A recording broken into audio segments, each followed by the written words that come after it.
Christmas color. Oh, Christmas. I got you on shirt too. Right.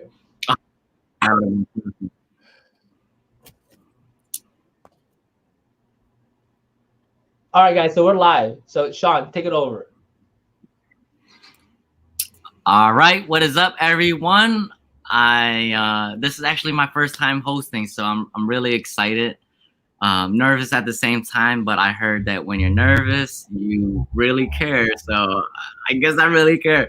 All right, so I really want to just start with tonight's kind of topic that we're gonna really focus on, which is what is going on with the state of the market today. When I say that, I mean, how has COVID, the quarantine, affected our community and what we do for business? So we actually will hear from a few experts.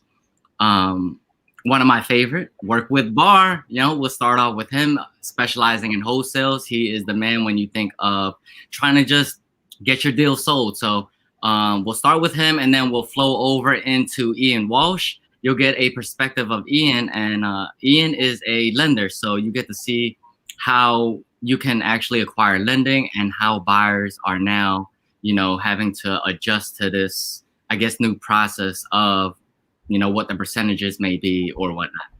And then we switch it over to Raffelini and get a perspective of the agent side. So we get to see what's going on in the market as far as at the top level of retail. So let's see. Jabbar, are you on? Yeah, I'm on. I can hear you. Can you see me? I can see you. Okay, so let's just not waste any time. I mean, you're really not new to this platform, and if you don't know Jabbar, you've been under a rock. Let's just be real with that. I mean, I think you're everywhere. There's really not a place where I go to as far as a networking event, and no one does not know who you are. Okay, so I know you've been around in this community. When I say community real estate for such a long time, right? And I think, for beginners coming in, they don't know how much of a resource you are to get them actually jump started to actual buyers, So your specialty, why don't I let you take it over? Tell us what you do. Let you be the one to do it. So to everybody who don't know me, I'm Jabbar Fairweather. I'm everywhere. I actually, even before this call, a realtor called me to help her close a deal that I've known since grade school. But what I do is I help other wholesalers, investors find creative deals, off-market deals. And what off-market means is that they're not on the MLS, they're not to the general public.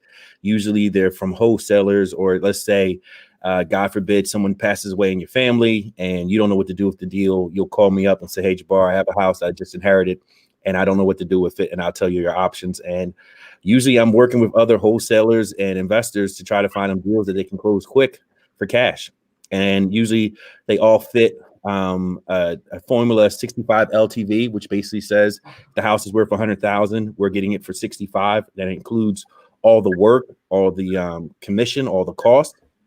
And usually my buyers are paying your closing costs. So we go to settlement, usually as soon as title comes back. Most of these contracts are under contract for 30 days or less. And, I'm constantly helping people close deals. Great. You are, because actually just last month, I've only been in this industry for about 3 going on 4 years. So July will be 4 years. So I actually met you on my first year and I was highly impressed. And along the way, I went from, man, I need to learn from him to, I got to work with him to, he's motivated. I got to compete with him, and, just going through levels of feelings and emotions of where I've been through, and always every door I went through, Jabbar, like I've always heard your name, and last month, a big dream of mine came true where I actually got to do a deal with you. And I don't know if you know, but it really meant a lot to me. So I want to thank you for that, because what you just said not only is it's not just a statement, it's a true fact, and I actually felt and experienced what you talked about. So I want to thank you for that. Yeah, man, it was a pleasure. And I appreciate you. I mean, at the end of the day, what I tell people is they look at deals and money as it's just something you keep to yourself, but that's not true. The way you make the most money, and what people have to think of is like athletes. How does an athlete get a check or a contract for $180 million? Because of the reach of the people they affect. The more people you can work with, the more money you'll make, because it's so much more opportunities to make money. When people get a deal, they'll be like, oh, I got to hold on to this. And I'm like, well, if you hold on to it and you don't close it, then you lose the deal. So, but if you can talk to somebody who has a list of buyers who can close cash and close quickly and understand how to run their numbers, then you do more deals. But if you're stuck trying to show a house and let's say if it's 20 grand in a deal and you're trying to keep the whole 20 to yourself, but you run the contracts up at the end of the month and they get a postcard or someone calls them up and gives them 20,000 more than you, then you just lost the deal. You just spent a month spinning your wheels. But if you call someone like me and say, hey, Bar, I got a property. The next day I show the property. The next day I give you an offer. And then we can close in 7 days. Now you can take that money, half that money, and invest and get more deals.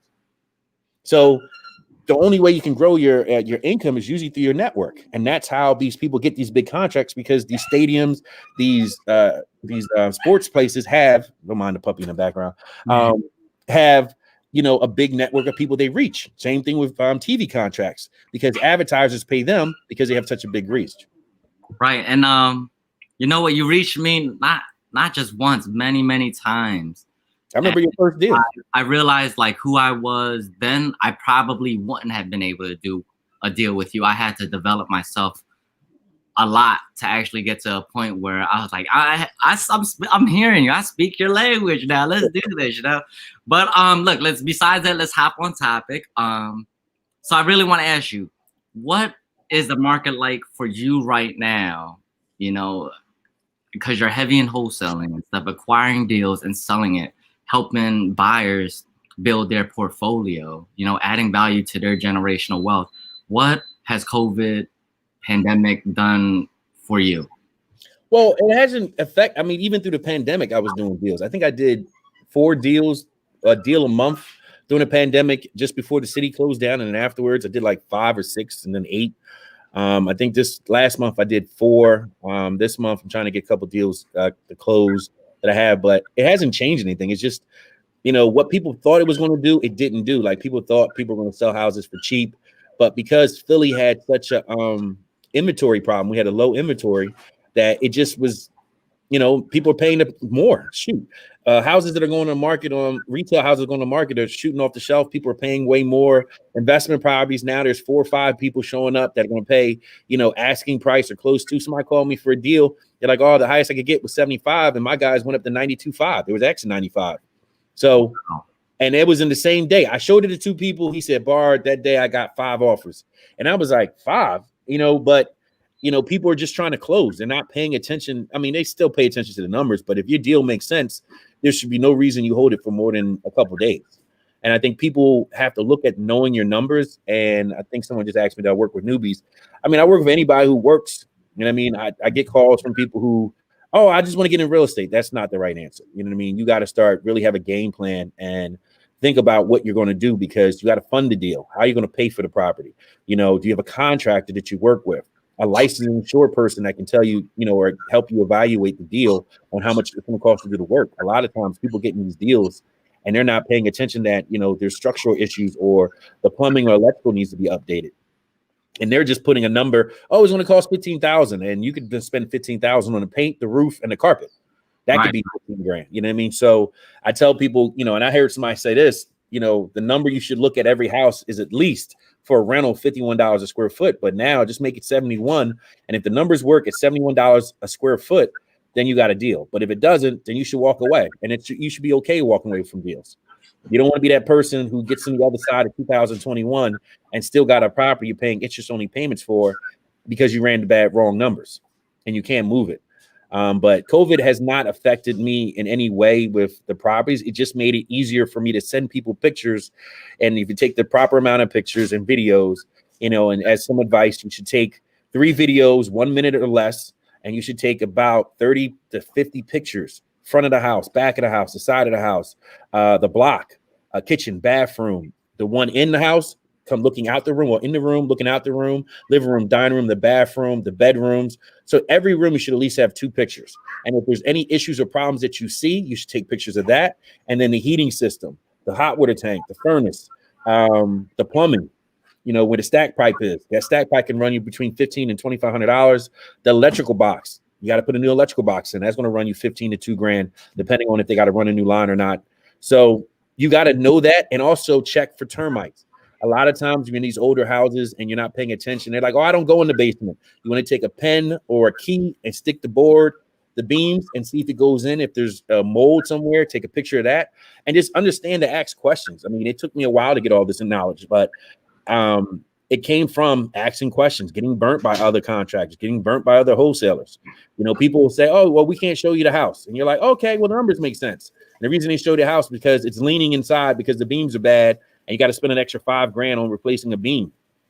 So what helped me is that all the pictures I take of properties, just like you, I take a shit ton of them, and I also put it on social media. I put my videos on Facebook, Instagram. I don't give out the address, but I'll just use that social media more to attract buyers, to attract other sellers, and also attract other wholesalers who understand that I know what I'm talking about and I can help them get closed. Man, I don't think people just got the gems that you dropped right now, because that in itself is a lesson. And a lot of times, I guess through personal experience, people who don't realize how essential taking pictures is. And I guess I started to feel what that was when I was out doing a walkthrough myself and I took pictures. And I had one of my students with me, and they was like, why are you like so into it? And I'm like, I'm catering to my pictures because when when we send this out to somebody, the percentages of them wanting to come and look at this deal, we want it to be above 100%, right? So you went deep into detail on what it takes to give out detail to somebody else, right? How do you maximize that percentage to maintain their interest? And I also want to highlight that I'm curious about is you keep talking numbers, like knowing your numbers. Has COVID affected your percentage, your rule of thumb, which is normally what, 65%? Has that adjusted anything? Because personally, I've come across people, well, not even across, but I've heard things where people are shaving 10%, 5%. Like, do you still stick to that rule of thumb? Because I also heard you say, it's $71 a square foot. So as a wholesaler, should you shoot a little bit above? Well, what I've learned is the reason I said $71 a square foot. I used to do 51 for rentals, and then retail be 71. But what I've realized is because of material costs have gone up. Okay. And basically, contractors now are telling you, like, listen, the material costs that you used to pay, you're not paying that anymore. And more good contractors already got a lot of work going on. So you have to make sure that everything fits within a 65. Some people do 70% rule. But you need to have those kind of like understanding that I have to make sure my numbers work, because when the hard money lender or whoever used to get the property is they're running their numbers, they're not going to say it's going to cost $15,000 to do the house. They're going to say, well, we don't know what the roof is. And you'll be like, oh, I never went on the roof. So they're going to put $3,500, $4,200 for the roof. They're going to add a buffer of 5 to 10% on whatever numbers you come up with. And through COVID, what I've noticed is there's a lot of people buying properties that don't know their numbers, and then they get stuck. And then they call me like, yo, I just bought this house for $71,000. What we can sell it for? And I'm like, $65,000. And they're like, no, I bought it for 71. Well, what do you want me to do? You know what I mean? Like, you overpaid. Yeah. And then it's like the only choice you have is to finish the house out. But now you got to find a contractor who's not licensed and insured to do it, because you're trying to shave off some money because you overpaid by $6,000 because you're in a rush.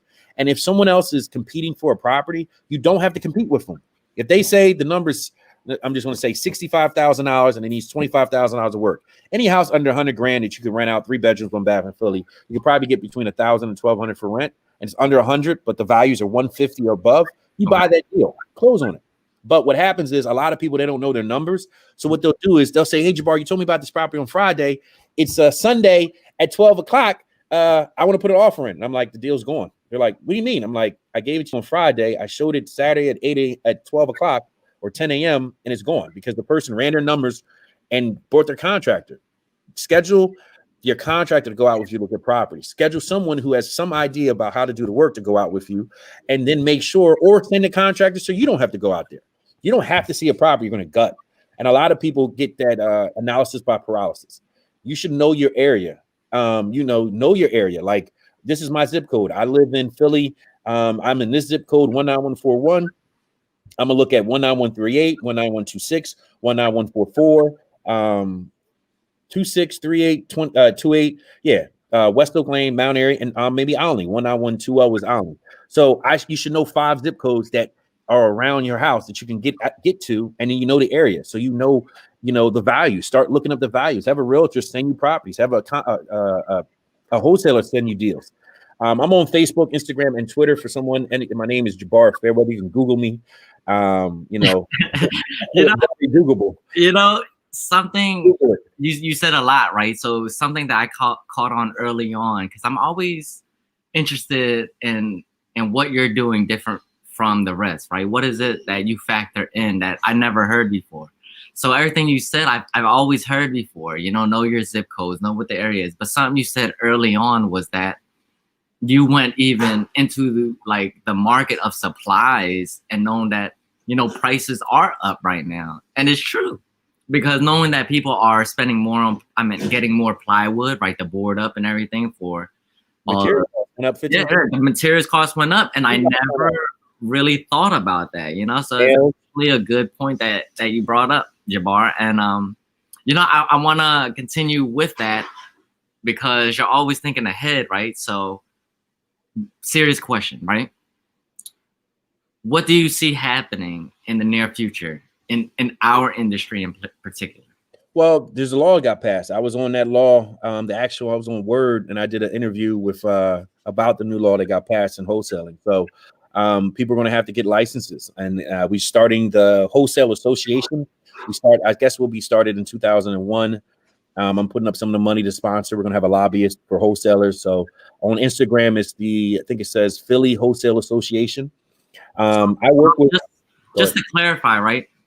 This notice that has popped up is they want wholesalers to get a license, or do they want wholesalers to get a real estate license? Is it 2 separate things? No, it's actually 2 separate things, but the whole point is to push wholesalers to get real estate license because it was passed by Island Dom. But at the end of the day, I work with realtors anyway. I had my real estate license for over 13 years. So, I got my license, I think 2000, 2001 at Coldwell Banker.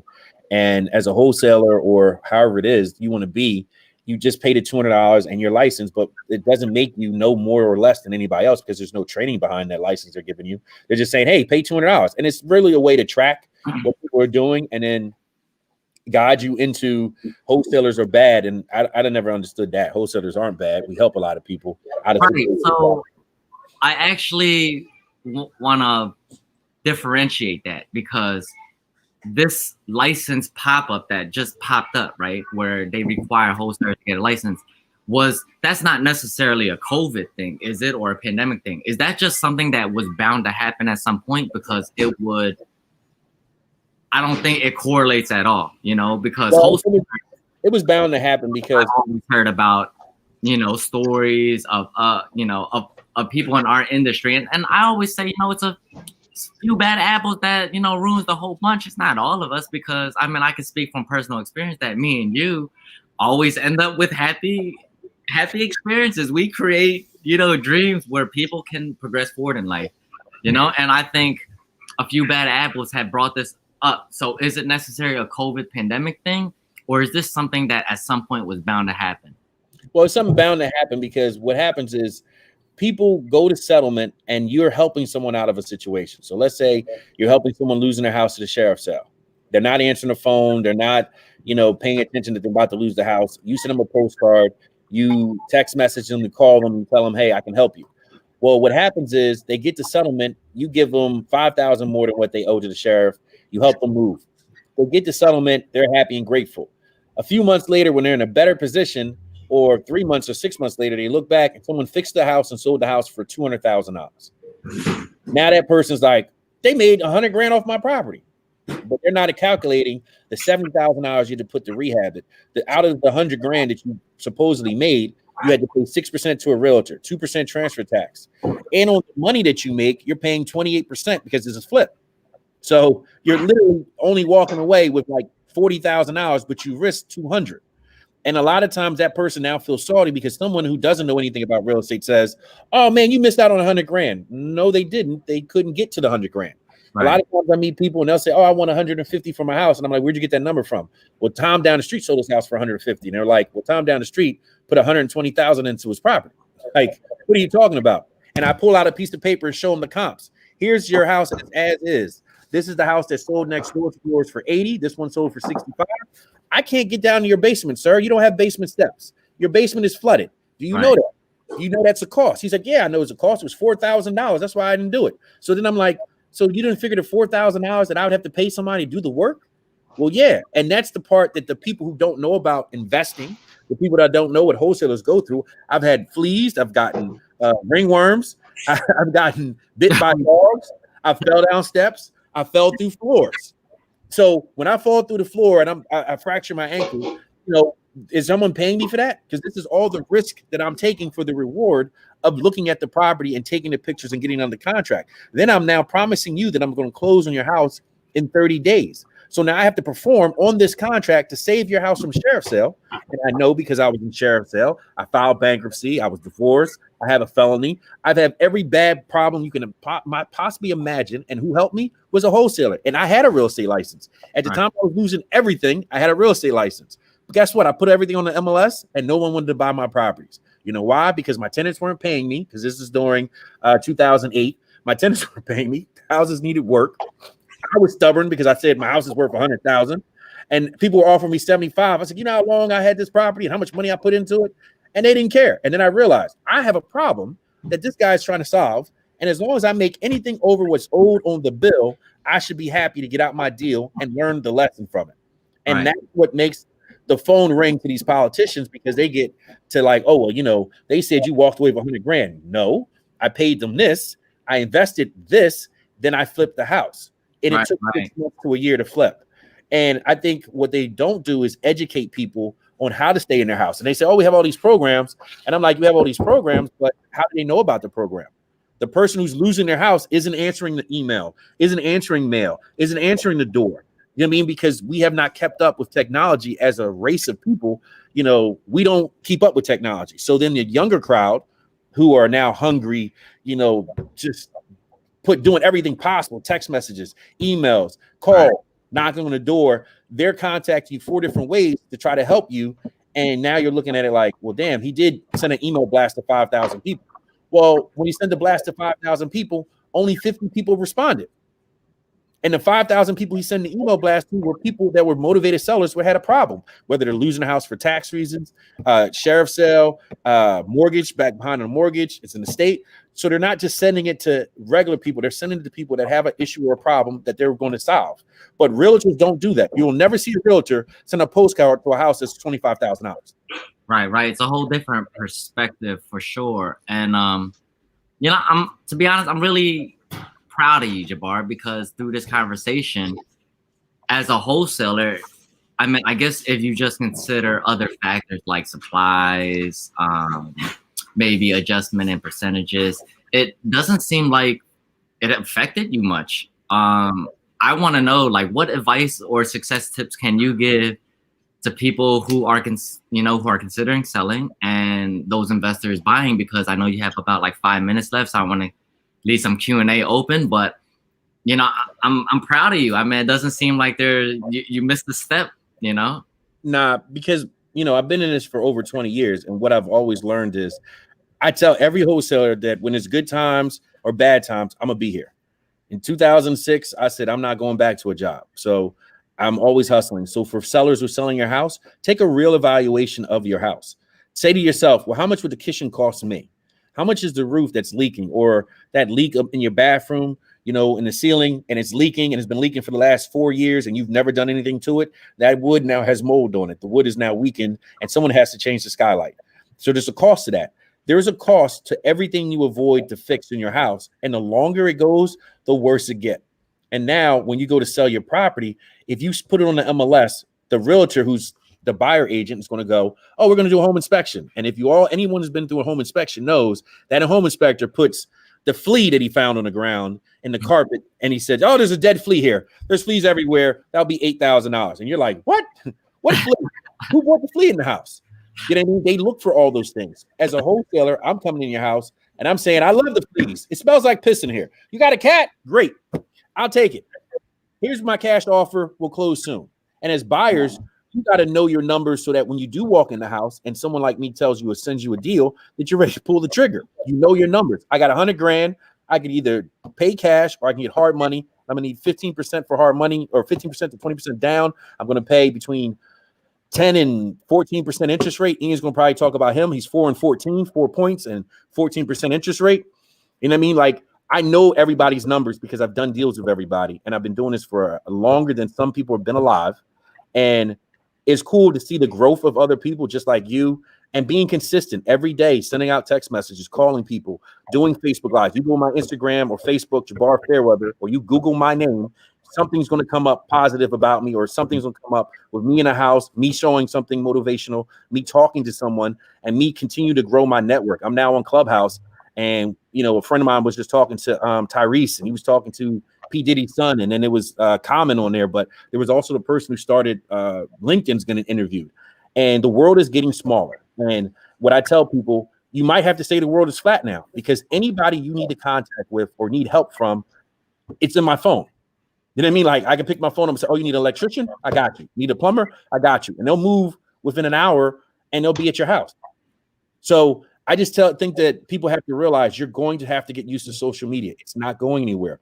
Apps are coming along. People are more able in your phone to contact you now that have $1 million. I talked to a guy who sold his company for $1.4 billion.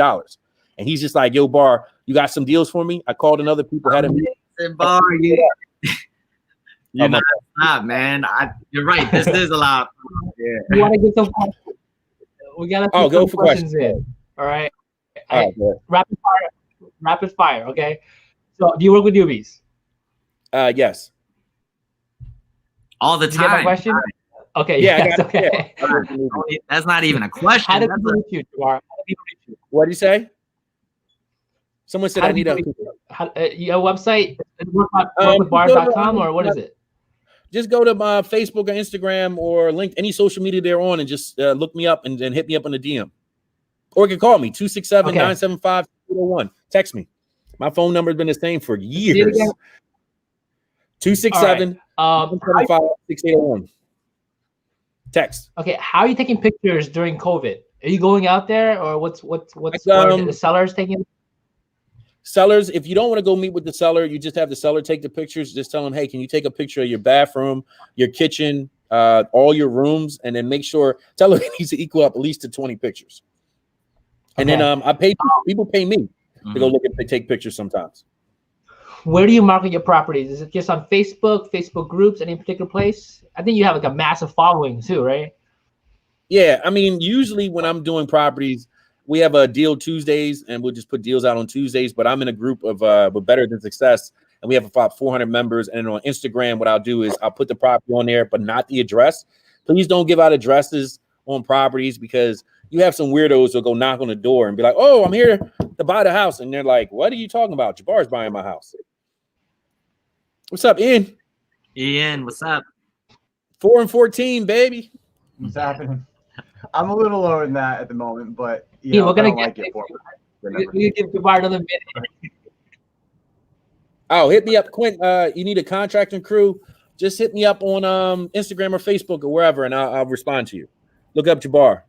I said 267-975-6801. Text me first so I know you're not a nut crazy calling me. Okay, so we talked about the wholesaler license already. I think everything you said about that was valid. Let me see.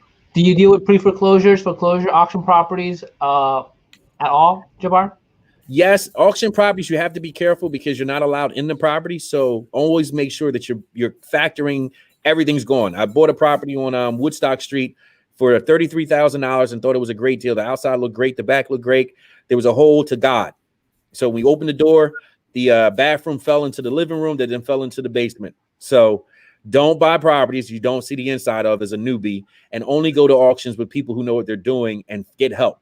I think that's the biggest thing too. People lose a lot of money guessing. Don't guess. Know your numbers, because Ian is not lending you money on a guess.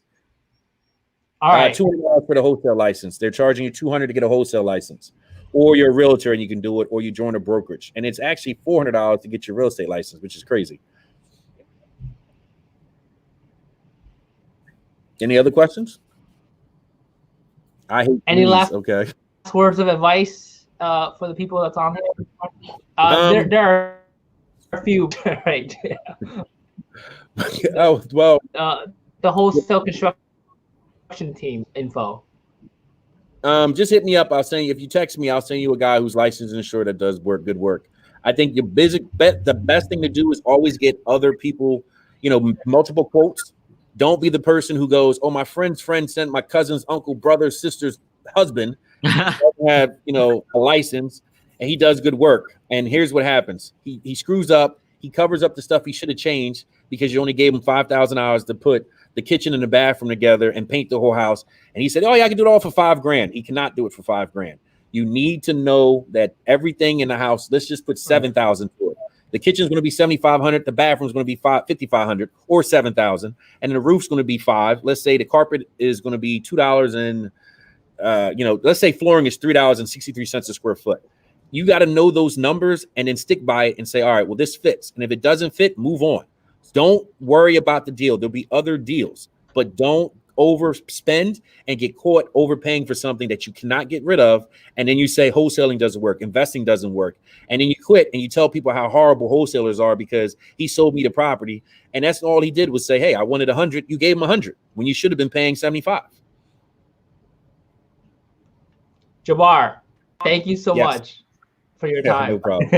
I know you can talk forever, but I really appreciate it, bro. We don't want to take up any more of your time, bro. No problem, man. Ian, I know you're going to kill it. Do a good job. Sean, thank you, sir. I'll be hitting you up soon. Thank you. Bye. All right, Sean. You can bring Ian on. Or you can introduce Ian. All right. Phase 2. All right. We are gonna go into a different perspective at this moment and go with Ian Walsh of Hardmoney Bankers. And this is actually my first experience with Ian, and I've heard so much about you. I think just the Hardmoney Bankers itself has this mafia feel style that I always get from it. And, this perspective is actually from a lending point. So let me just jump into it and ask you, how has the market been for you with everything that's been going on? Before I do that, actually, why don't you give an introduction of yourself? How much of an introduction? Yeah. Also, I want to add, Ian's a big wholesaler. Ian's a big wholesaler. Really? I was a big wholesaler. I never knew that. I did quite. That's how I got into the business. Tell us your transition. In 2007 when I got in, or 2008, or just when Bear Stearns was being liquidated, during the crash was like when I was jumping in the market, and so I figured out how to wholesale. It's not that hard, and then I said, hey, I'd rather do this than my day job, and ended up understanding the logistics of it, realizing very quickly it's all about marketing, and ended up building at the time, 2008, we were doing maybe like 150 deals a year wholesaling, which was quite a lot back then. I think it's a lot now too, but it was a lot. And that's where I really learned how to build a business, and that actually steamrolled into property management. That was just by the nature of cash flow and thinking that it was a good idea to steady out cash flow by building a property management company. Ended up building that, selling that to TCS Management in Center City. And so when right before I had done that, I realized, we were selling and so forth. So I said, I had 2 silent partners in private lending that were in Maryland building Hardmoney Bankers. And I said, hey, I'm going to soon sell. So I want something to do. And I know what I'm doing with lending. So I had, the money to deploy up here. That's kind of my background. Wow. It's cool to hear, because I didn't know that about you, that you was a wholesaler into property management, because I've only been in this industry for July of next year will be 4 years. And I guess when I I got in, you were already out of that stage of wholesaling, or it wasn't as promoted. And I'm coming into your wholesaling is not something that's interesting when you put it. A lot of people say like, you know, I'm progressing out of wholesaling or something. I tell people, I'm like, look, if I were to do this differently, there's a very good chance I would have end up staying a wholesaler. It was more about me learning about building a business. If I knew how to build a business the way I know how to build it now, and then I learned how to wholesale, I probably would have still been wholesaling. Like wholesaling, I mean, there's guys in this city that make fortunes doing it. There's a company coming into the city right now that, you know, they make 7 figures a month wholesaling. Like wholesaling is a very legitimate end game for people to go after, just like any other avenue, but it's not to be overlooked. A lot of people think you have to like graduate to something like to flipping or something. Like, no, if you're good at wholesaling, you make a fortune. Anyways. Right. And I agree with that, because I started off wholesaling, and then, you know, I guess by my peers, you start to do what your peers do, you know. So if they're buying and holding, you naturally do it. If they're flipping, you naturally do it. But it wasn't necessarily the right choice for me to follow that. And I've since then taken a step back to master wholesale, and I find that I really do enjoy it a lot. You know, there's a lot of benefits that we're not just making a good money. You know, a lot of people do talk about making 6 figures and all that stuff, but you really do help a lot of people progress forward. You help a lot of buyers build their portfolio. You know, you make a lot of good relationships along the way. And I learned that when I do decide to, you know, build a portfolio personally, if I have mastered wholesaling, I can only master building a portfolio, right? Because essentially I'll be buying my own deals. Yeah, I mean, wholesaling it's a very underrated tool set, and when you get really, really good at it, you have a lot of things you can do with it for sure. Yeah, man. I just want to be authentic. I'm like, man, huge honor right now to be even talking to you. You know, I've heard your name. Get out of here, man. I'm just I've heard your name a lot. You know, like I said, I've only been in this for like 3 years, going on 4. So I came into this where your name has a nice sound to it, you know. That's like, good. I appreciate hearing that. I'm glad. I don't really know what people say about me other than, you know, yeah. I like your t-shirts, or I like your hoodies. You know, that's about it. But hey, you're not doing a bad thing. So right. Huge honor. But yeah. So, you know, let's stay on topic. Huge accolades, wholesaler, property management, and now, you know, going into Hardmoney. What has changed for you with pandemic and COVID and everything that has gone on? Like, let us know. Yeah, so it was interesting. So when COVID hit, you know, we were really truly preparing for a market shift. Like, we built our company based on like old school, like OG lenders, like guys that, you know, built through 3 or 4 cycles, and we built our company internally the same way those guys built, because we wanted to last in the moment that you have a COVID or you have a crash. And, you know, we saw 2008 and we existed through it. So what that means is that we didn't take on any bank money. We raised private capital the hard way. You know, it was pricier for us on the back end to do it when the market was rising. You know, cost cutting was tough to compete with to some extent, which was a lot of bank money companies were using. But what happened was in the COVID moment, we knew the other companies that we were, I guess, competing against. I like a lot of those guys. I have nothing bad about them to say at all. But I knew that their money was being held by banks.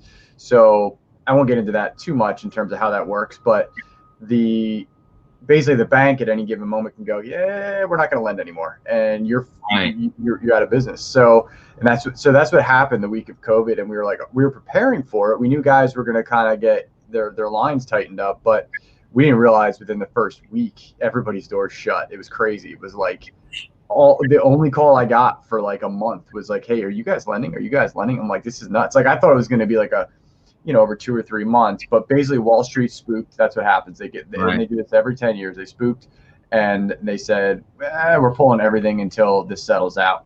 And I don't know how much they've really come back, to be honest. I don't even know that they truly have. They've tried to shift their products into like long-term stuff that's really not true traditional hard money. So for us during that moment, it was it was concerning because we didn't know either, you know, which way the market was really going to shift. Like everybody was saying, I think there's going to be, the market's going to go up when this thing lets up, but nobody really knew. Like there could still be a 25 or 30% drop in the market pretty easily. I mean, Right. The stock market reflected that, right? Stock market reflected a 35% like overnight drop, and that usually, real estate usually follows that. Well, I don't know if it was because the stock market rebounded so fast. I don't really know, but nonetheless, it recovered so fast. It was as if real estate never even saw it, which concerns me sometimes to think like, do we have to go down for dip number 2 for real estate to feel it? Because I don't think you leave a level like that in the market without testing it. I don't know how or when we're going to test it. Maybe the vaccines are going to, you know, people's arms are going to fall off, and all of a sudden people are going to go, uh-oh, we're going back down. I don't know. But during the whole COVID thing, because of the way we originally built preparing for this, we fared well.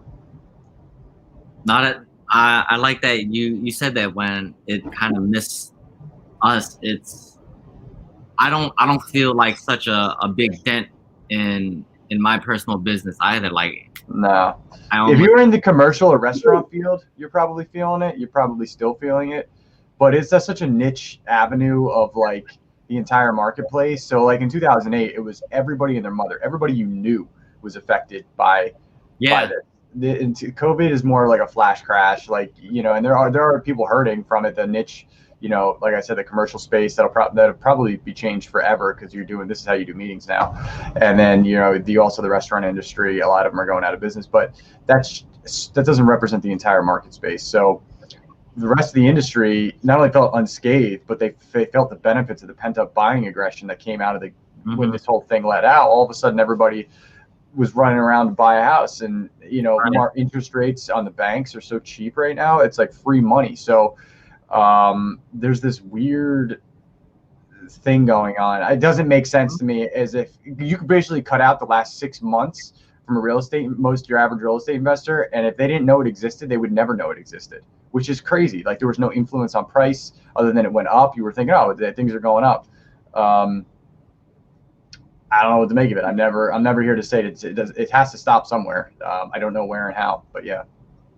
Nah, it was really surprising too. Huge seller's market right now. I mean,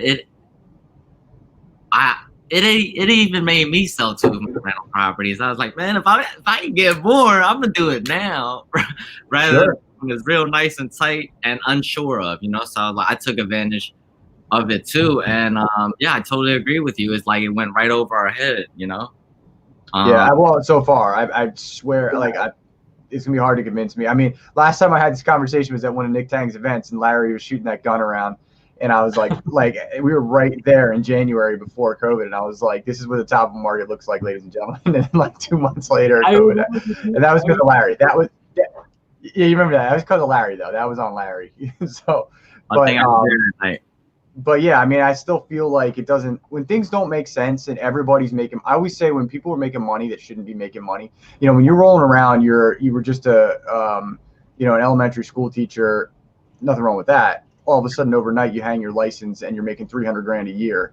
Something's not adding up. Like, you know, it just doesn't make sense. And that happened frequently. I remember seeing a lot of people, I'm like, dude, it's hard to make $300,000-$400,000 a year. Like that's not easy. So the fact that you're making it without really knowing why or how you're making it is going to blindside you. And it did. It blindsided a lot of people. But I don't think, I don't think it's over. I don't think it's over. It sounds like you just described the movie. Yeah, you know, I'm a renter though, so I always think money. I'm not making it. Whatever. So, how, you know, we're going into 2021, right? How has hard money lending been?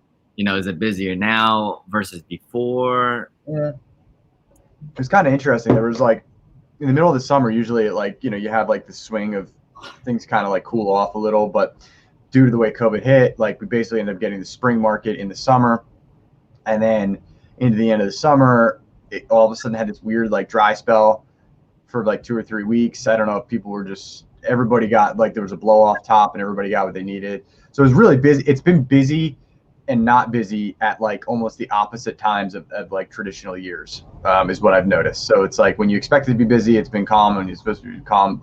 As far as where we are right now, this moment, and I'm usually a pretty good gauge of like the market just because of the amount of calls or interactions and transactions I do, because I can kind of feel it. I can really feel where things are, where they're slow or fast. And I would say right now it's like back to normal stability, which I don't know if that's good or bad, but it's like normal transactional flow. That's the only way that I could say it. Whereas like before this, it was like huge pops. I mean, huge pops in the summer, died in the first 2 weeks of like, I forget, like August maybe. And then it just steadied itself back out. All right. So, where do you like, what do you see for the near future? Well, what do you see happening really? I mean, the one thing before we get there, I mean, what's that? Yeah. I want to ask Ian something. Ian, do you see more business right now in the suburban areas or the urban areas? In terms Initially, so yeah, it's a good question. So obviously when everybody realized they're like in a box for like 3 months in the city in like a 1-bedroom apartment, they're like, I'm out of here, right? So there was that effect. It was tremendous in where my brother lends in North Jersey. So the New York to New Jersey flux is probably still going on. Quite frankly, it was huge there. There was definitely an exodus of sorts initially, but now I think people are like, I prefer the city life. Like people, the fear, the knee-jerk reaction is kind of over at the moment. So for the time being, but there was a mass exodus, and it was crazy in Northern Jersey. I'd say more so than anywhere. Wow, I didn't even know that. That's crazy, and I live here. Yeah. But it was weird. It was like bizarre. But New York was the epicenter of the whole damn thing, and like the world, right? So that's where you're gonna feel that right. Yeah. Ian, did that I knew. I knew New York. I What? didn't expect New Jersey. What'd you say, Sean? I was gonna say, Ian, I heard Jabbar throw out 14% for points. Did that change? Is that a change? Was it something else before? Yeah, 15-5. So yeah. So we're normally, it depends on the deal. You know, I'm usually between 13-3 and 14-4. I mean, right now I'm seeing in the marketplace, you know, so all the cheap money most of it got knocked out of the game, like the whole like 7, 8, 9, 10 money, because that was all Wall Street money. Okay. So traditional hard money is 12 to 16%. Like that's where it thrives. That's where people are used to. So I'm no longer getting the calls of like, oh, you're too expensive or this, that, and the other. Like everybody expects to now be, you know, anybody that's still really lending of any volume are lending in the, you know, in the teens. Like that's where this business was built. So the cost cutting wars are kind of over, and that's really where, you know, that's what people can expect to pay now, between 12 and 16%, you know, 2 to as high as 8 points at times. But you know, we were usually 13-3, 14-4, that range. And do you require that the properties are actually vacant to fund right now? Because you know how there's like tenant issues and like people can't evict and all that as a buyer or I'm not worried. Landlord. You're not worried, okay? I don't care. Yeah, it'll come around. It'll come around. I'm not worried about that. I want to add that like Ian is like the most, I think, like I don't know, like aggressive. No, not aggressive. Like you're the most laid back. Yeah, you're the most laid back lender I've ever met, because you don't do appraisals. You're fast and like things that normally people will flag as an issue for lending, you don't even like consider it an issue. And I think that has a lot to do with you. No, like you perfecting because you were a wholesaler before you got into this. You were like a person being in the field doing deals, so you understand like the investors, you know, obstacles, and you figured out how to make work with a lending company or make a lending company that kind of like allows a player to play. You know what I mean? Like, can you tell us a little bit more about that? Because like.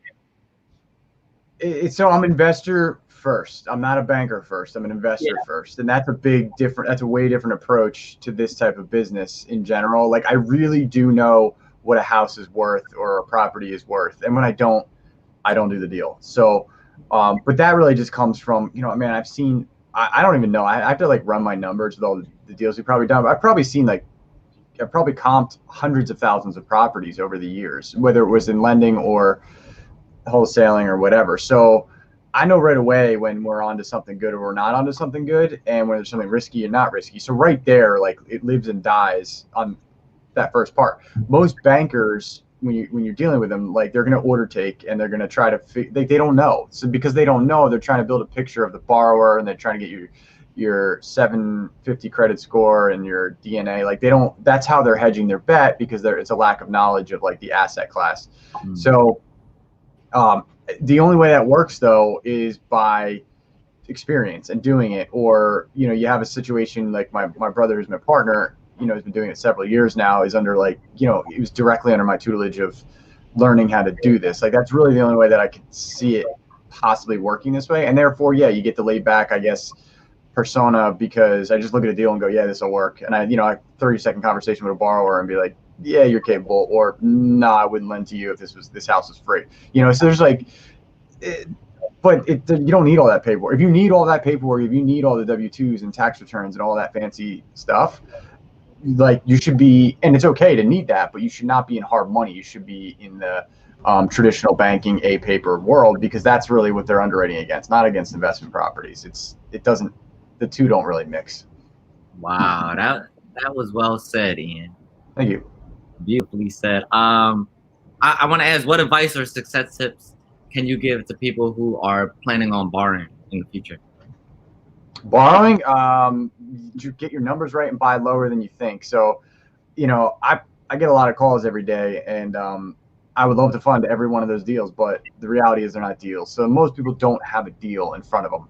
And so because they don't think or know that they don't know the value of the property, or they don't know that they can buy much lower. And if you've wholesaled enough deals, like, you know, you've been around this. So, yeah, you know, people are going to, you get that for what? $20,000? How's that possible? It's like, dude, I saw 30 deals. I made 20 offers, and you know, so like it takes, people think that they go on Zillow, they look at a house and they say, this is what it's worth. And they're going to make an offer and say, you know, I'm going to get this for, you know, it's worth 150. I'll put 10 grand into it. I'll buy it for 100. Like that's not a deal.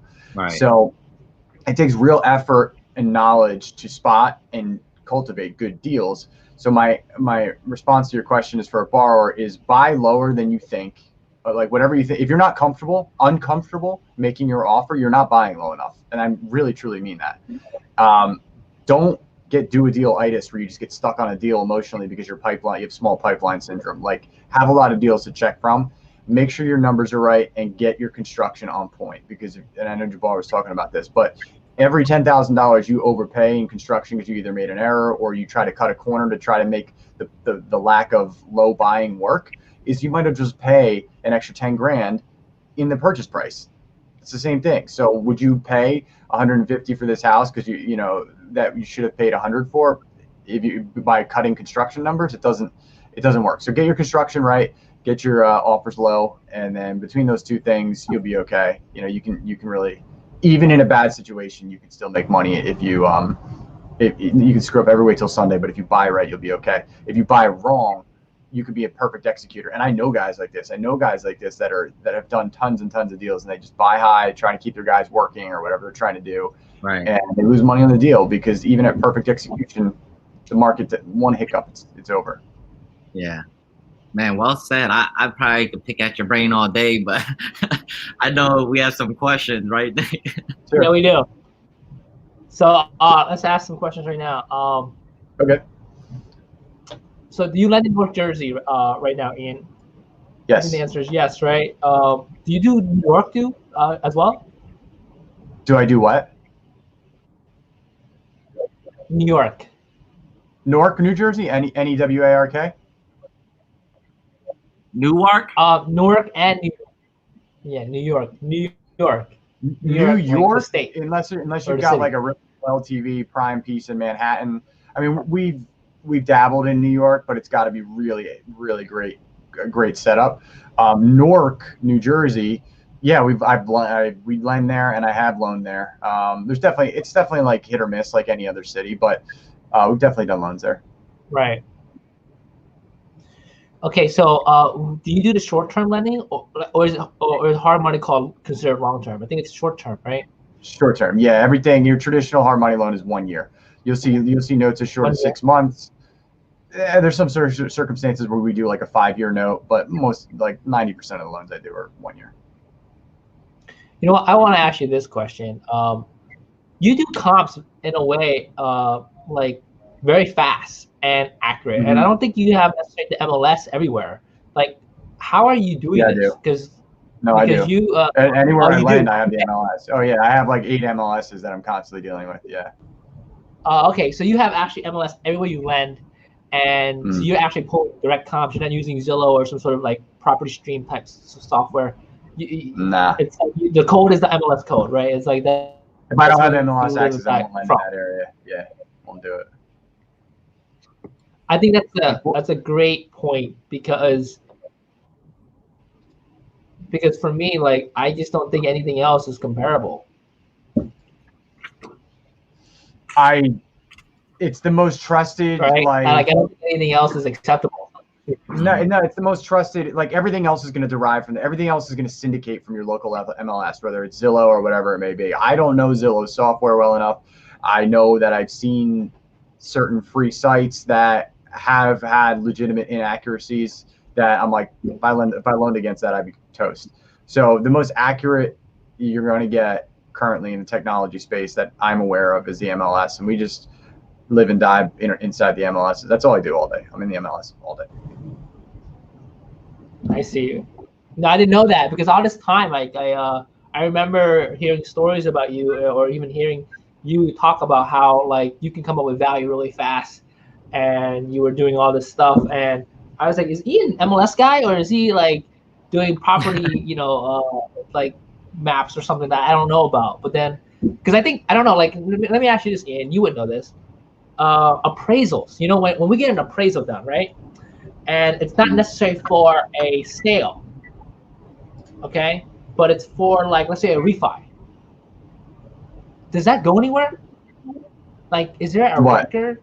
Like, is there like a system that kind of just holds all the appraisals? Because I mean, a person can buy up an area, be raising value based on their appraisals of the area, but because there's no comps, like, he's almost like he's raising value from, like, inside out, and he's the only one that knows because he's the only one with the appraisals. Like, you get what I'm saying? It has to go public record. I mean, he might have 3 months where he can do that, but he's going to have to go on. It's going to go on public. The sale will be on public record. The sale will be in the MLS. I'm talking about I'm talking about. Sorry, you're breaking up. Yeah, I'm talking about refinance, because, like, let's say I have like 10 properties in an area, right? And I'm refining, and I'm slowly increasing the value based on every refi. I mean, that's an interesting question. I guess you could do that. It would take a long time. It would take the right appraisers, and it would be a very niche thing that I personally wouldn't worry about as a lender. Like, I wouldn't really be like, right. You're not really increasing more than like 5 or 10 grand at a time for most areas you're probably talking about. I mean, it depends if you're doing it, but, like, I'm not worried about it. And those numbers will come up. Like, the refi comes up in trend. It comes up in bright. Oh, it does. Okay, I didn't know that. Yeah, that's awesome. Sale and mortgage history. Yep. Mm-hmm. Yeah, you get that. Yeah. Once it's recorded, it pops up. That's right. Yeah. So let's do some other questions before we transition. Is the MLS the only way to accurately get comps? I would say yes. If so, how do you pull comps quickly without wearing an agent broker hat? Ian, are you an agent or a broker? Or I do carry my license. Yeah, I've had my license since I got in this business. I've never sold a house, but I've specifically got my license for the MLS. Literally, that's how important it is to me. You guys should. Yeah, I agree. Like, I think even with like the laws that are changing, requiring like wholesalers to get the MLS license or get their license, like, I think it actually is a benefit, because you get access to the MLS. Wait, wait, what's that with wholesalers? I don't know this. What's that? Oh, you don't know? Law that was passed. It's not passed yet. It's pending. Yeah, it's pending. Where like they're forcing people to get their license. Yeah, they want like How are you gonna do that? How are you gonna enforce that? they want them to pay like a $200 fee to register. It's like a registration if you think about it. Oh, you doing some type of wholesaling? Here's $200. All right, here's your license. Now you get Who's the enforcing agency? the city. No idea, bro. We were just talking to Jabbar about it. Yeah, Jabbar Good actually has a nice little network where they're developing a wholesalers association to kind of come together, Lobbyists. Yeah, lobbyists. solidify what we're Oh doing. man, that sounds like a pain in the ass fight. Who wants to take that on? Yeah, that's why I was asking him, is that really a COVID situation or just something that was bound to happen, you know? Yeah, wholesaling license. That doesn't make that. I'd like to know who the authority, like who the authoritative, like so like you either have to have like the board of realtors or some sort of, you know, who is it, and then like what authorization do they have to enforce it? Because good luck getting to pay. Like, yeah, my wholesalers are in the city, and what are you gonna do? You're gonna go, you like, you know, point at them and go, you have to get a license. Like, oh, no, I don't know. Maybe I don't know. It's news to me.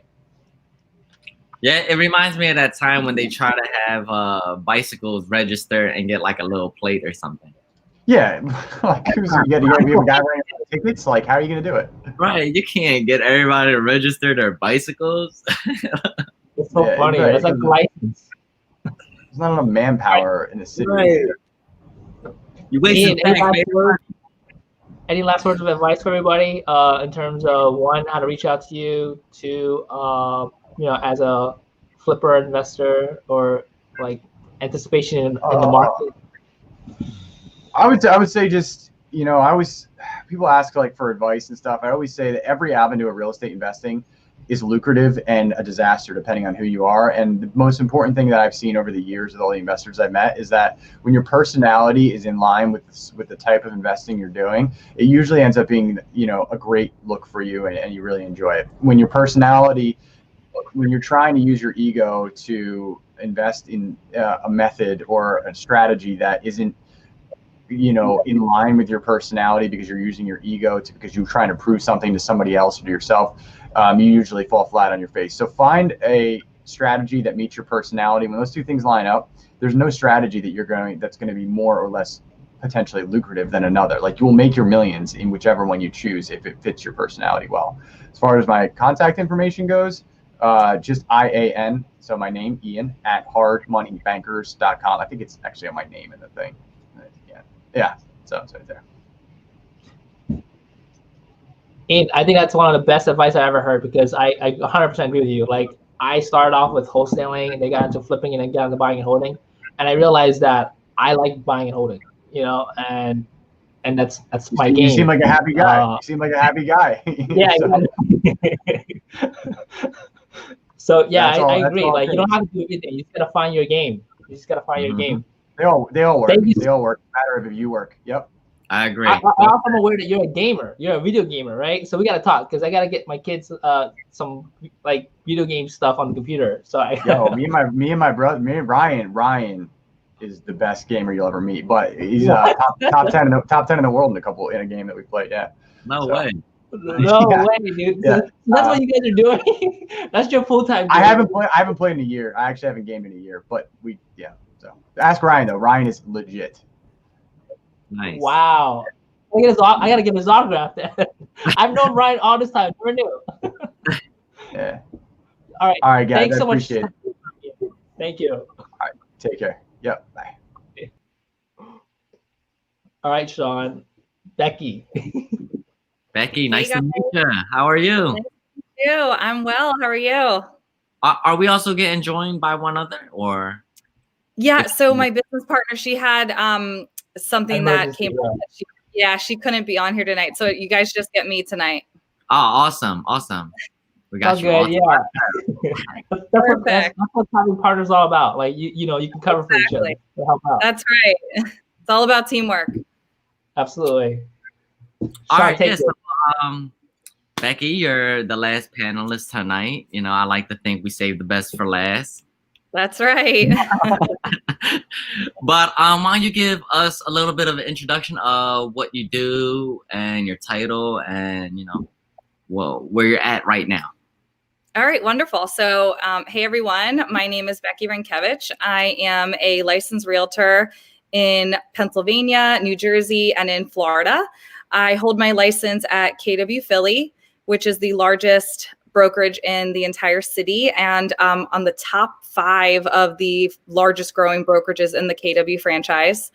I own our real estate company, Live Love Artemis, with my partner, Rafaelina Merlino. And we just actually joined forces. We were both independently super successful, but we created a team this past year. We are going to be closing about 30 million this year, even in the middle of COVID, with not being able to sell for 3 months and all the craziness that this pandemic has brought. I've been selling real estate for 8 years, and we both also invest. So I've been flipping since 2018 and just got into buying and holding. And yeah, so that's a little bit about me. And we have a team of agents that full service marketing team. We have a whole arm of an agent that works strictly in distressed properties that cold calls to find deals for our investor clients and ourselves. So it's pretty well rounded, and we're excited, and we love coming on and doing these things. I could feel the excitement, and Becky, this is actually my first experience with you, but I know that you're an extension of Rafaelini's, and I first got to experience Rafaelini at Nick Tang's first Philadelphia Investor Expo about 2 years ago. Yeah. And he had put up a post saying, hey, any speakers that want to come and speak this and that, shoot me a DM. And I was like, well, what would a speaker speak about? I just so happily wanted to just speak. And he gave me a platform to speak. But prior to going on, I was able to watch Rafaelini's presentation, and it was amazing. Like, ever since then, I've been following her, and her radiance and vibrance through her social media, it really comes through. And I could tell that extension of her from you and stuff. I could feel that, so I'm really excited to actually get to know you, because I didn't get to say this to her tonight, but it's just as great. So I just want to share that excitement. That's awesome. Because thank you. Definitely I let her know. Yeah, since that first expo, she made such an impact on my peers at the time that a lot of my peer groups actually used her for listings, and I'm like, oh man, like how cool is that? That she was actually so close to home. So yeah, I just wanted to share that quick story, because everybody on here, authentic. Yeah, that's great. I'm excited. We all kind of know each other, and also, but not only that, we work together in some capacity. Like that's so it's not just like, hey, we're just strangers interviewing each other. We actually know each other, and we actually work together. Yeah, right. Yeah, you just wait for the moment to really solidify it through some type of transaction or something, right? Well, she spoke very highly of you guys, so I'm glad we're finally able to meet virtually. Yeah, sure. So, Great. Becky, let me ask you a question. We'll just get into it, because I know the topic base is COVID pandemic. How has it affected you right now in the market as a real estate agent? Yeah. And honestly, this is probably my most favorite topic, because I don't think I've shared I'm a licensed agent, but I haven't done anything out of, I guess, timidness of paperwork and stuff like that. So I'm tuned in right now. So how has it affected you as an agent?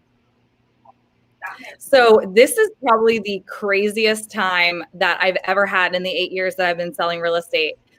We have collectively sold over 120 million between her and I in our career. And that's just in commercial and retail, residential sales.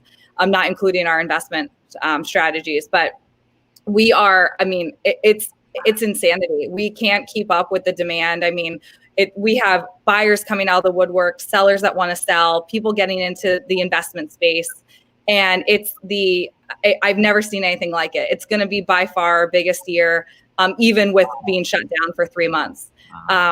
It's an incredible time for buyers and sellers alike, because the inventory is super low. So it's a wonderful time to sell. And get top dollar for your property, but it's also a fabulous time to buy because the interest rates are at an all-time low, and the Fed just came out and said they have no intention on raising interest rates, at least for the next year. So I'm personally refinancing my primary residence into a 15-year, and I got a 2.3% interest rate. Didn't have to buy down the rate at all. It's just unheard of. So money is so cheap, and there's a lot of money to be made. So I'm very excited about this time. So what you're saying is, if we're an investor and we want to sell, it's like one of the best times to sell right now. Oh yeah, actually, I have a funny story. So I'm finishing up a flip right now, right outside of Philadelphia County in Montgomery County in Cheltenham, and we were shut down, and I had to halt construction. And originally I was really pissed because my holding costs there are a little bit high, and it was really stressful. But it was probably the best thing that ever happened to me, because that value, when I originally acquired the property, the ARV was something, this one number, and now I'm going to be able to sell it for like $75,000 more because of the forced appreciation. Hey, congratulations! Thank you. Yeah, to be honest with you, I actually went through the same thing with 2 of my transactions. We bought it before COVID. We were like in our normal scenario, our normal tight numbers, like of 65%, 70. Yeah. But and then I was like, oh man, this pandemic hit, and I was trying to rush to finish things so we can sell it, because I was expecting the market to skydive. Right. I know. But then it went up. It went crazy. It went up like at least 20 to 25%. Yeah. And I'm like, all over. It's crazy. Yeah. It's now it's like it's hard to find a deal, and renovate. Well, you just don't have the right people working for you. That's true. No, but just all day long. Dave actually works with you and Rafaelina. So yeah. That's how I actually got a hold of you guys, because I was talking to Dave. I was like, Dave, I need a realtor for tomorrow's event. And he's like, let me talk to Rafaelina, and he didn't even tell me that. He just said, let me ask somebody or some people, and then he came back, and I'm like, how do you know Rafaelina? And he was like, I met her at your event. I'm like, oh Jesus. So I knew her. Right. So it's like, it's so funny. It's such a small world. It is a small world. And real estate, it's such a small space. Like, crazy. That's awesome. So in a way, because it took longer, we're actually making out, right? And not only that, but anybody that's looking to sell right now, if they didn't sell at that time, like, they're making more money now. That's crazy. It's crazy. Have you seen a market like this, or have you seen something like this? No, I got my license in 2012, and I've never seen anything like this since I've been licensed. So it's definitely uncharted territory for me, and it's really exciting. Yeah, I mean, who would have thought, like, we're shut down, and then when we open back up, like, your property just had forced appreciation of an additional 20-25%. Let me ask you, where do you see people buying the most right now? Like, where do you see people buying real estate right now? Are they leaving the urban areas and moving into suburban, or is it not like that in Philadelphia? So what I'm seeing, so it depends on your investment strategy. So the people, like our clients and myself and Raf, that are buying and holding, they're going to West Philly and Mantua. That's where they're going. Because there's still so many, it's block by block over there, and there's still so much opportunity. There's a lot of undeveloped blocks, and the expansion plans with Drexel, Penn, are like, it's gonna get even better and better as the years go on. So people are seeing that opportunity, and that's where people are buying and holding. In terms of flipping, I would say go to the suburbs, because what I'm seeing is that with COVID, homeschooling, people working from home, they want a home office. They want more space for their kids to homeschool. They want a yard to play in. And so they want to get out of the city and have some more space and go into maybe a better school district. They pull out a private school or what have you. So for flipping, I would say suburbs, buying and holding, West Philly, Mantua. Yeah, That's that's awesome. what we're seeing the trends. Yeah. That's awesome because like, yeah, I feel you. I agree with you 100%. Like, cause I live in an urban area. I live in like the city, and my house doesn't have a big backyard, right? I have my own property and all that, but I don't have a super backyard because it's an urban area. But then I'm like, am I gonna move to? Do I want to buy a house in the suburbs right now, right? And get a yard, so that way my kids can run around. But then I came up with this idea of like, you know what? I'm gonna convert my roof into a flat roof and make it into a backyard because it's cheaper for me to do that. There you go. Put some fake plants down. It'll look nice. So actually, to touch base on that, Nick and Becky, you said like, people are moving to suburbs for like a home office because of COVID and everything. So as an investor, like, should we call you and get like an opinion on how we should like essentially finish a house before we rehab it? Because you're more hearing what a buyer or homeowner essentially wants more than we are as an investor, because we're not as in contact, right? So totally. Let us know.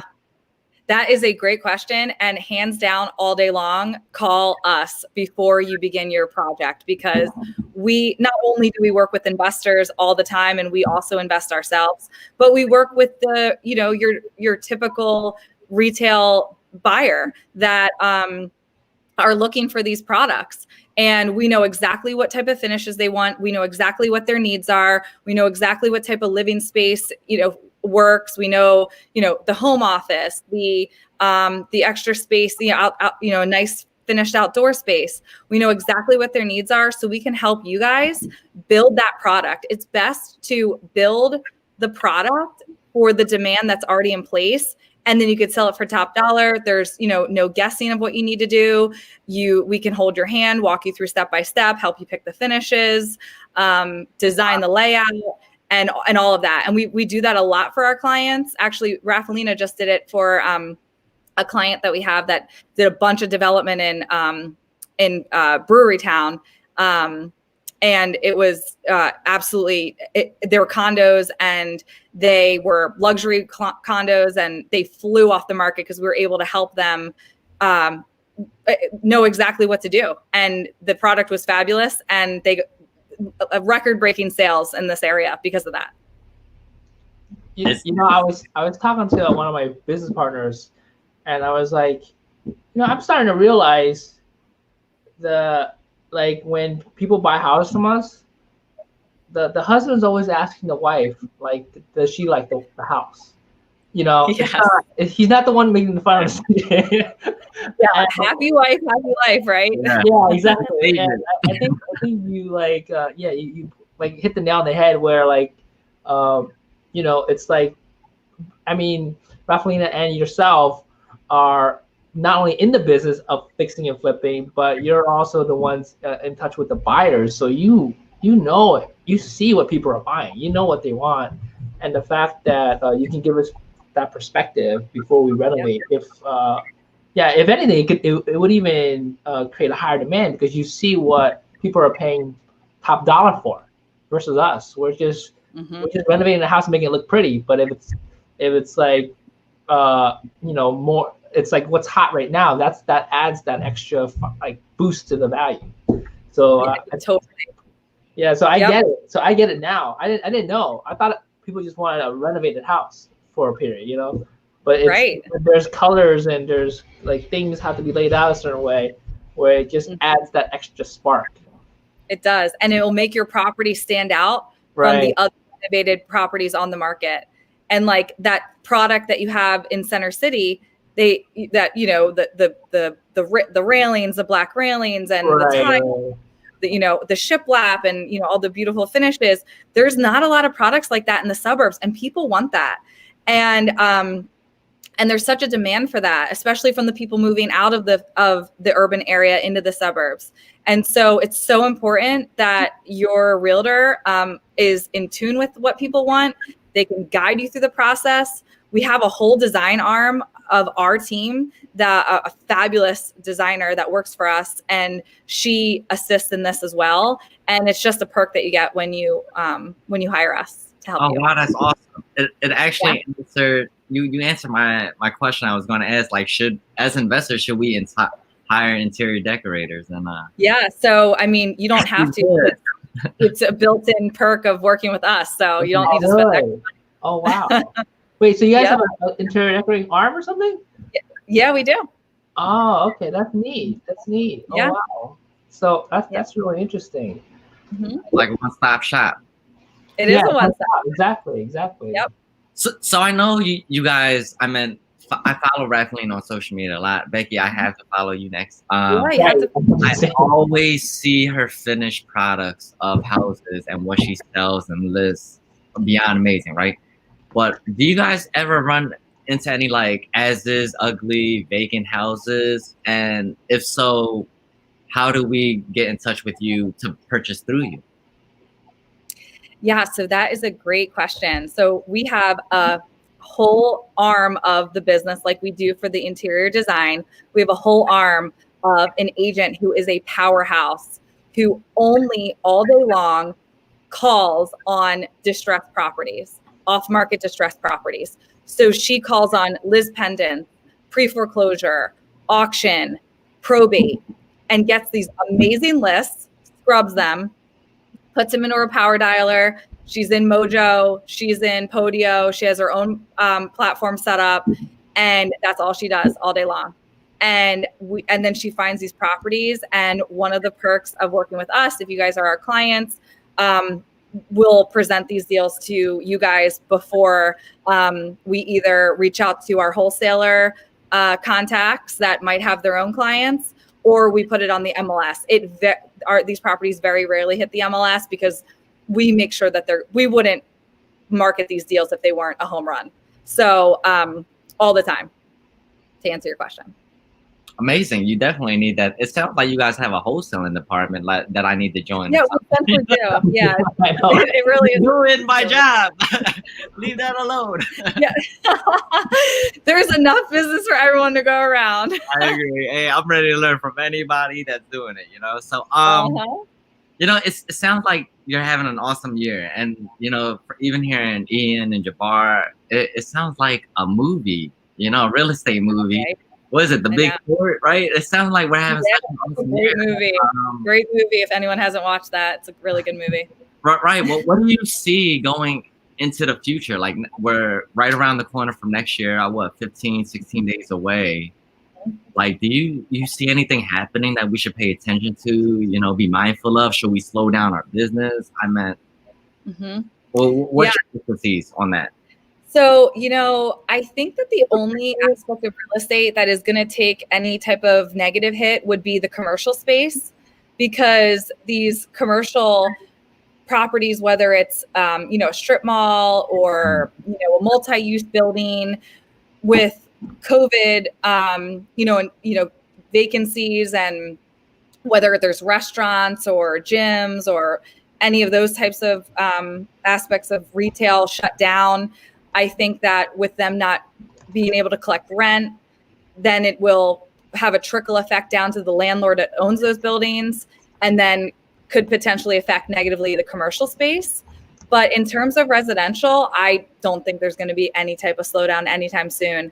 I feel that right now, especially in the Philadelphia markets, there's this pent-up demand because, you know, people are back at home, in-person dining's been shut down inside.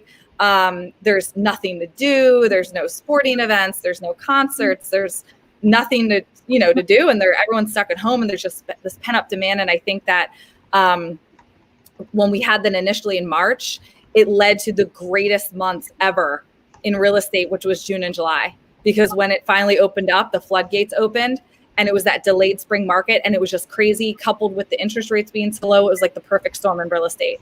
So I believe that it's going to happen again when the spring market hits. And in Philadelphia County, as you guys know, spring market hits right after Super Bowl Sunday. So February, and that's spring market. And I think it's going to be insane. So low interest rates, Feds have no intention on raising the rates, with the coupled success of the vaccine being distributed. Right. I think that it's going to be fabulous for everyone involved in the real estate market. Oh my God, you got me excited. Good.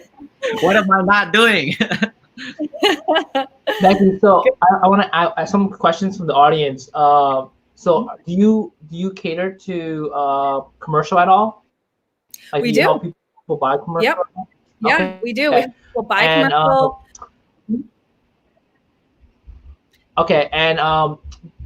do you how do they reach out to you to get to work with you guys, with you and Rafael? Yeah. So yeah, you guys can visit our website. It's www.liveloveartemis, and that's spelled ARTEMIS.com. Or you can certainly email me or Rafaelina anytime. My email is just Becky, BECKY, at liveloveartemis.com, or Rafaelina at liveloveartemis.com. And her name is spelled RAFFAELLINA. Awesome.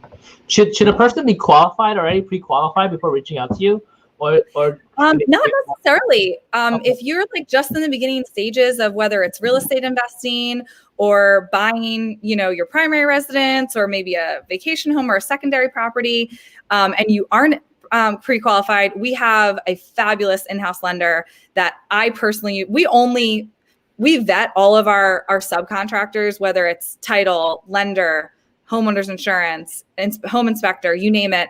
We personally vet them. And after doing this for 8 years, I found the most fabulous core group of people that I refer to all my clients. And I personally use them when I, have to, use any of these services. So if you're not pre-qualified, we can get you in touch with someone that will take really good care of you. We also have a wonderful commercial lender that helps you acquire properties in an LLC. So when you're buying and holding, he's amazing, has a super competitive rates, can get any deal done, lends up to 75% of the ARV. Oh, and wow. Then it's like a bridge. It's hard money, but it's a bridge loan built in. So after you're finished the rehab, say you acquire 3 months rehab, and then you're refining out into the permanent product. He's got the permanent product too, that you can keep title open and then just go into that permanent product in the LLC, and those rates are in the low fives. So we have everyone in here that we can happily connect you with and help you from start to finish. That's your power team. Right? Yeah. Okay. Becky, I just want to make sure. So it's Becky at liveloveartemis.com, right? Correct. Yes. Okay, awesome. Yeah, do you have like a social media, Instagram or anything? I do. Yeah. So my Instagram is Becky, BECKY_Artemis. And then Rafaelina's is the same. So Rafaelina_Artemis. So guys, I want to just say like Rafaelina and was actually referred to me by one of like the top agents in New Jersey, because I do business in New Jersey. Yes, that's me. And I want to say that like there's like, what is that saying? Birds of the same feathers flock together. So what that means is that like, if my friend in Jersey is like one of the top and she's the killer agent, that means Rafaelina and Becky is the same. And that's how I felt about it. And so when she referred me to Rafaelina, and I was like, oh, okay, so you think I should invite Rafaelina to speak? I'm going to invite her to speak. And I think Dave and some of our guys have worked with her and they love her. Mm-hmm. And so when I was asking for an agent, they were like, oh yeah, they were trying to help me find somebody. And it's weird. I just forgot Rafaelina, but they were like, yeah, you should let Rafaelina speak. But I just want to say, like, I think the reason why you are doing so well is not just because you're great at what you do, but you over deliver, and because of that, like, people just keep coming back and bringing you more business and wanting to work with you to buy or sell. And so based on our conversation, I think anybody that's on a call that wants to really sell, I think I would say the word for top dollar, they should be reaching out to you guys. Thank you so much. Yeah. Thank you. And that's such a great compliment. And I wanted to just add, we have a very successful business, and it's really important to us to uplift everyone around us. But Rafaelina and I are very, very committed to giving back. It's really important to both of us.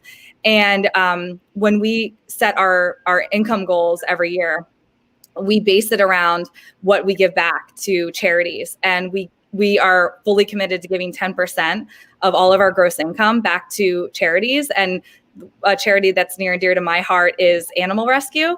And I have a few animal rescues that I donate to 10% of my income. And then Rafaelina is very, very passionate about helping children and, foster children and adoption agencies and children that, need help and that are less fortunate. So we, when you work with us, we try to give back and help everyone around us, including the communities that are affected. So I just wanted to put that out there. I love that. I learned that myself, that, when you have nothing and you give, that when you have more, you give more. Yeah, definitely. And I think it's an amazing thing that you shared that. I love it. I would also add, I think when you have nothing and you give, you actually get. Yeah, 100%. That's the secret. Right. It is that's the secret. And I am so glad I found that fairly early on in life, but growing up, not, actually very poor and building everything that I have, it's inspired me to give back. So it definitely shows through, Becky. 100%. Amazing. Great. Thank you so much for your time, Becky. Yes, anytime, guys. Thank you for having us. When the live events come back, I'm going to invite you and Rafaelina to speak, both of you. We would absolutely love that. Thank you so much, Nick. Thank you so much. Thank you. Bye. Bye, guys. If you guys enjoyed the event, like it, share it. Other than that, guys, thanks so much for participating. If you have other questions, post them in the comments, and we'll get back. We'll get to it. We'll get through to it later in the next 24 hours. Because what we'll do is we'll go through it ourselves and we'll answer them as we see them.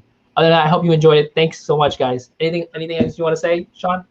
Oh, none. I just want to say, Nick, thank you for allowing me to host. It was my first time.